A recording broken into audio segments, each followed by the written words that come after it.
Guys स्वागत है आप सबका हमारे इस ट्रेनिंग सेशन में। और हम लोग सीख रहे हैं एडवांस एक्सेल। और गाइस आप लोगों को अब लॉजिक लगाना जरूर समझ में आ रहा है, ये मैं उम्मीद करता हूं आप लोगों से। राइट, आज टॉपिक्स देखिए गाइस, हमारे पास क्या है, ट्रेनिंग 1 है एंड ट्रेनिंग पार्ट 2 भी है।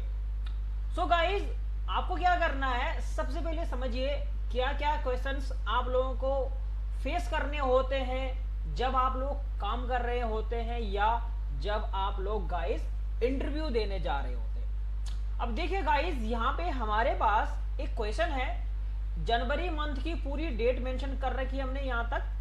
राइट, आपको यहाँ पे वीक मेंशन करने हैं गाइस। क्या करने हैं? वीक, मतलब जैसे जो पहला हफ्ता है उसके आगे पहला हफ्ता लिख के आ जाए, जो दूसरा हफ्ता है उसका आगे दूसरा हफ्ता आ जाए, जो तीसरा हफ्ता है तीसरा आ जाए, फोर्थ है and fourth. Right, so guys इसको हम कैसे करेंगे, ये चीज हमें सीखनी है एडवांस एक्सेल में।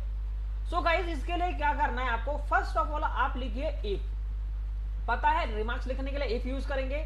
लॉजिक क्या कहेंगे आप, सिंपल सा गाइज, आपको डे का फॉर्मूला लगा देना है। राइट, डे से क्या निकलेगा, डे निकलेगा। तो हमने ये कहा कि इफ अगर इसका डे लेस देन होता है 7 के, अगर इसका डे 7 और इक्वल टू भी आप लगाए, right, greater than and equal to means ये है कि 7 और 7 से छोटे हैं, तो वहां पे आप लिख दीजिए फर्स्ट वीक। बड़ा क्लियरली समझ में आया। 7 और 7 से नीचे वाले बेसिकली आपके फर्स्ट वीक में आएंगे, जो भी आपकी तारीख मेंशन कर रही होगी। इसी तरह जो अगला आएगा, अगले के लिए भी सेम ये फॉर्मूला रिपीट कर दीजिए और आपको वैल्यू इनपुट कर देनी। इफ डे हो जाएगा गाइस, इस सेल को सेलेक्ट करेंगे, ब्रैकेट क्लोज करना है आपको यहाँ पे। राइट, और आपको less than and equal to करना है 14, क्योंकि 7 से पहले से लेके 7 तक आपका 7 दिन का हो गया पहला वीक। जो अगला होगा गाइस वो होगा 14 से लेके मतलब 7 से लेके 14 तक के बीच में। राइट, तो ये हो गया आपका सेकेंड वीक। इस तरह राइट, सेम फॉर्मूला आपको गाइस लगा देना है यहाँ पे और कुछ नहीं करना, इसी फॉर्मूला को रिपीट कर देना है कुछ इस तरीके से। राइट, अब यहाँ पे क्या आ जाएगा, 21 आ जाएगा और यहाँ पे लिखेंगे third week. Right, and fourth week के लिए हमें क्या करना है, इफ डे ये इस तरह से हो जाएगा, लेस देन इक्वल टू करें 28 और वहां पे आपको लिखना है थर्ड और फोर्थ। और बाकी भी अगर आपके पास आ रहा है तो आप इफ लगाएं, डे यूज करें एंड उसको भी आप फिफ्थ की कैटेगरी में गाइस मेंशन कर दीजिए कुछ इस तरह से 28 एंड ग्रेटर देन 28 कर लीजिए आप। ग्रेटर देन 28 को आप जो बचेंगे उसको आप कर देंगे फिफ्थ वीक में। सो गाइस कितना आसान है ये टॉपिक, आपने समझा कि इफ अगर हमारा डे निकलता है 7, अगर उसका डे जो आता है यानी कि दिन, डेट में से अगर डे निकालेंगे तो डे आएगा, जैसे 1 है 2 है 3 है। राइट, तो हमने लॉजिक लगा दिया कि अगर वो 7 और 7 से नीचे जो आ रहे हैं बेसिकली वो पहले वीक में होंगे, जो दूसरा होगा 7 और 14 के जो बीच में होंगे, राइट, वो आपका दूसरा हो जाएगा। थर्ड वीक में हमने ये कह दिया कि 14 से लेके 21 के बीच में है वो थर्ड हो गया। फोर्थ के लिए आपका 28 हो जाएगा एंड उसके ऊपर के लिए जो होंगे वो फिफ्थ वीक हो जाएंगे। राइट, इस तरह से आपने मेंशन करा और गाइस आप देखेंगे आपका आंसर बिल्कुल राइट आ रहा है।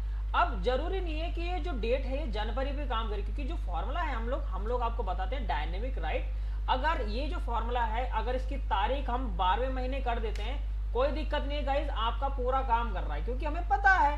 राइट, हमने डे लगा इसीलिए हमने मंथ मेंशन नहीं कर रहा, यानी कि ये फॉर्मूला डायनेमिक हो सकता है। इन केस अगर आप डे भी मेंशन डेट या ईयर आप कोई मेंशन कर सकते हैं तो वहां पे भी ये चीजें यूज कर लेंगे।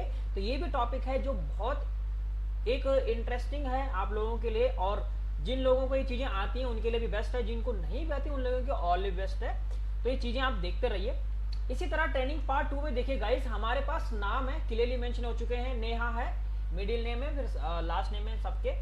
तो नेहा शाह हो गया, अमित सिंह नेगी हो गया, सचिन खुशवा हो गया एंड अंकित कुमार नेगी हो गया। मेरे सवाल गाइस ये है, जिसका भी लास्ट नेम नेगी आ रहा है उसके सारे नाम जुड़ जाएं, जिसके भी लास्ट नेम नेगी आ रहा है। राइट, तो बेसिकली नाम जो जुड़ के आएगा वो आएगा ओनली अमित सिंह नेगी का, क्योंकि इसके नाम में नेगी है लास्ट में, एंड अंकित कुमार नेगी का, यही होगा। राइट, और ये मेरे कुछ इनमें से मेरे कुछ स्टूडेंट भी रह चुके हैं। राइट, सो गाइज आपको क्या करना होगा, लॉजिक लगाना है जोड़ने के लिए, आपको पता है, मैं जानता हूं आपको पता होगा, कॉन्केटनेट होगा, राइट। बट कॉन्केटनेट तब यूज करेंगे जब वो नेगी होना चाहिए। तो लॉजिक बड़ा क्लियरली समझ में आ जाएगा। आप लिखेंगे इफ क्या करेंगे, हमने ये कहा यानी कि ये लास्ट नेम, अगर ये लास्ट नेम क्या हो गया, नेगी हो गया, मीन्स ये है कि ये जो लॉजिक है, अगर ये लॉजिक ये लास्ट वाला नेम अगर नेगी है तो क्या करेंगे, तो जोड़ेंगे, कॉन्ग्रेट करेंगे। क्या कॉन्ग्रेट करेंगे, तीनों नाम, this one space this one space this one. बड़ा क्लियरली समझ में आ गया। यानी कि हमने ये कहा कि ये वाला सेल अगर नेगी है, देखिए नेगी हो भी सकता है, नेगी नहीं भी हो सकता है। अगर ये है, अगर इस वाले सेल में नेगी लिखा है तो कॉन्ग्रेट कर दिया जाए तीनों नाम, first middle and last name को, और अगर वो नहीं है तो वहां पे ब्लैंक कर दिया जाए या कुछ और लिख दिया जाए। मैंने अभी सिर्फ ब्लैंक कर दिया, दैट्स इट। कंट्रोल डी जब आप करेंगे गाइस, आपके तीनों नाम आ चुके हैं। और ये फॉर्मूला जो है बेसिकली जब हम लोग डायनेमिक बनाते हैं, अगर आपके पास लार्ज डेटा सेट हो तो वहां पे भी आप इन तरीके का सा यूज कर सकते हैं, राइट। इसीलिए हम लोगों को डायनेमिक बनाना पड़ेगा, ताकि इन केस फ्यूचर में कोई नाम अपडेट होता है, सपोज एक नाम लिख लेते हैं यहाँ पे करण सिंह नेगी, राइट। इस तरह से हमने एक नाम लिख दिया, देखिए डायन, आपका ये चीज समझ में आ गया होगा, राइट। तो ये जो टॉपिक है बहुत यूनिक था। ट्रेनिंग 1 में हमने ये सीखा कि आपको अगर वीक निकालना है, एंड ट्रेनिंग 2 में हमने ये सीखा कि अगर ये नेगी नाम है तो तीनों नाम जुड़ जाएं। तो आई होप गाइज आपको ये वीडियो समझ में आया होगा। अगर आपको कोई डाउट लग रहा है तो आप प्लीज हमें कांटेक्ट करें। Thank you so much guys.